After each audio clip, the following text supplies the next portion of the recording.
અત્રેના ચોટીલા સબ division હેઠળ સમાવિષ્ટ થાનગઢ, મૂળી અને ચોટીલા તાલુકાઓની અંદર ગ્રામ્ય સ્તરે જ્યારે અમારી ફિલ્ડ વિઝિટ એટલે કે ફેરણી હોય છે ત્યારે તેમજ અવારનવાર અત્રેની કચેરીએ મુલાકાતના દિવસે આવતા અરજદારો, માતા પિતાઓ અને સિનિયર સિટીઝનો તરફથી રજૂઆતોના આધારે એવી હકીકતો ધ્યાને આવેલ છે કે આ સબ ડિવિઝન હેઠળ સમાવિષ્ટ અમુક દીકરાઓ તેમના મા બાપને પ્રોપર જે એમના ઘરે રાખવા જોઈએ તે રાખતા નથી, તરછોડી દીધેલા હોય છે, એમની સતત અવગણના કરવામાં આવતી હોય છે, એમને જે ખાધા ખોરાક અને પૂરતું પોષણ આપવું જોઈએ, ભોજન આપવું જોઈએ એ આપવામાં આવતું નથી, એમને કપડાં આપવામાં આવતા નથી વગેરે વગેરે હકીકતો એ સામે આવેલ છે। ત્યારે જ્યારે સિનિયર સિટીઝન અને માતા પિતાને જે એક એમના હક અને રક્ષણ માટેનો જે કાયદો બનાવવામાં આવેલો છે, કાયદા વિશે પૂછતા તેઓ આ કાયદાથી બિલકુલ અજ્ઞાન હોવાનું માલુમ પડે છે। એટલા માટે વધુમાં વધુ આ કાયદાનો લાભ લે તેને ધ્યાને રાખી અને ભારત સરકારે જે કાયદો બનાવ્યો છે એનો જે હેતુ છે હેતુ સાર થાય એ માટે કરી અને આપણે આ વિડીયો બનાવીએ છીએ। આ કાયદાનું નામ છે the maintenance and welfare of parents and senior citizen act 2007 એટલે કે માતા પિતા અને વરિષ્ઠ નાગરિકોના ભરણ પોષણ અને કલ્યાણ બાબતનો અધિનિયમ 2007। જે અગાઉ મેં કીધું એ પ્રમાણે જો હકીકતો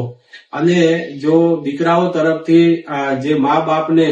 જો પ્રોપર રાખવામાં કે એમની કેર લેવામાં ના આવતી હોય તો આ કાયદા અંતર્ગત સેક્શન 7 હેઠળ છે એ ટ્રિબ્યુનલની રચના કરવામાં આવેલી છે અને રાજ્ય સરકાર દ્વારા જે ટ્રિબ્યુનલની જે રચના કરી છે એમાં આખા રાજ્યની અંદર જે નાયબ કલેક્ટર અને સબ ડિવિઝન મેજિસ્ટ્રેટની જે કચેરી છે તેઓને આ ટ્રિબ્યુનલ તરીકે ઘોષિત કરવામાં આવેલી છે અને નાયબ કલેક્ટર અને સબ ડિવિઝનલ મેજિસ્ટ્રેટને આ ટ્રિબ્યુનલના અધ્યક્ષ બનાવવામાં આવેલા છે। જેને ધ્યાને રાખી અને જે પણ કોઈ આવા પ્રશ્નો હોય સિનિયર સિટીઝન અને માતા પિતાએ તેઓએ આ કચેરીઓનો સંપર્ક કરી અને કલમ 5 હેઠળ છે એ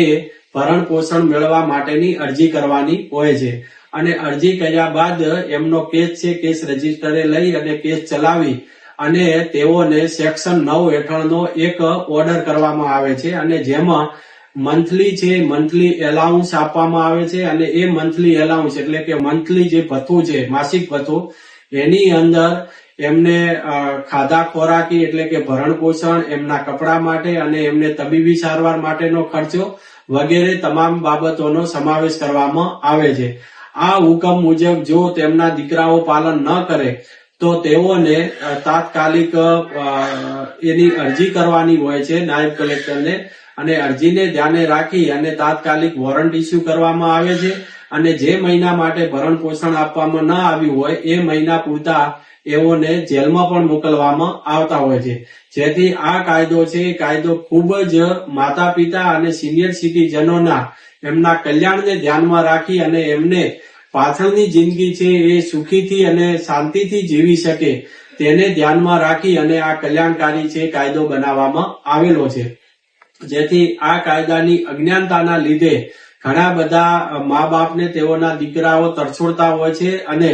આવી રીતે હેરાન પરેશાન થતા હોય છે છતાં પણ અજ્ઞાનતાના લીધે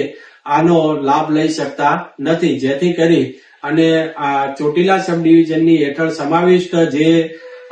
3 તાલુકા છે તેઓના મા બાપ અને સિનિયર સિટીઝનને ખાસ વિનંતી કરવામાં આવે છે કે જો આપને આવી કોઈ તકલીફ પડતી હોય તો નાયબ કલેક્ટર અને સબ ડિવિઝનલ મેજિસ્ટ્રેટ કચેરી ચોટીલા, પહેલો માળ, નેશનલ હાઈવે નંબર 8 ઉપર